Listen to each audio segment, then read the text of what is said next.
વડલો તો કપાયો એ ન્યૂઝ તો તમે જોયા, પણ પિક્ચર હજુ બાકી છે બોસ. આજે 19 જૂને આણંદના આઝાદ મેદાન પર પર્યાવરણ પ્રેમીઓએ તંત્રના પાપ સામે એવો મોરચો માંડ્યો છે ને કે સાહેબોના એસી રૂમમાં પરસેવા છૂટી ગયા છે. જુઓ જરા જન આક્રોશ અને નાગરિકોના ઉગ્ર સૂત્રોચ્ચારનો વિડીયો. પ્રકૃતિ પ્રેમીઓ જાગો, હેરિટેજ વડલાને બચાવો અને ઘાયલ વડલાની સારવાર કરાવો. હવે જરા ફ્લેશબેકમાં જાઓ.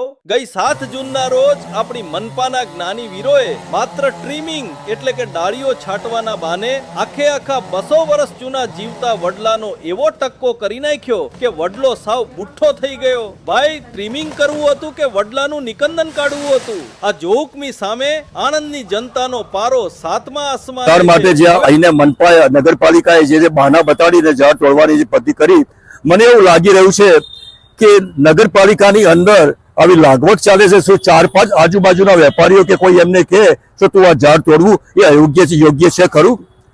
આ મનપા, આ નગરપાલિકા ભાજપ જેવી સારામાં સારી પાર્ટીનું મોદી સાહેબનું નામ બગાડી રહી છે.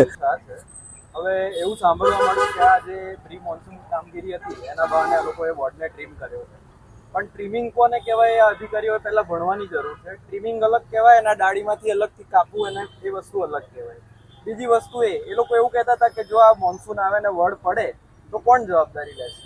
હવે 2019માં જ્યારે વાયુ વાવાઝોડું આવેલું ત્યારે એની ઝડપ 150 કિલોમીટર પ્રતિ કલાકની ઝડપે પવન ફૂંકાયેલો, બરાબર? ત્યારે અહીંના સ્થાનિકો બધા એના ગવાહ છે કે વડની એક ડાળી પણ પડી નહીં, કોઈને નુકસાન નથી થયું.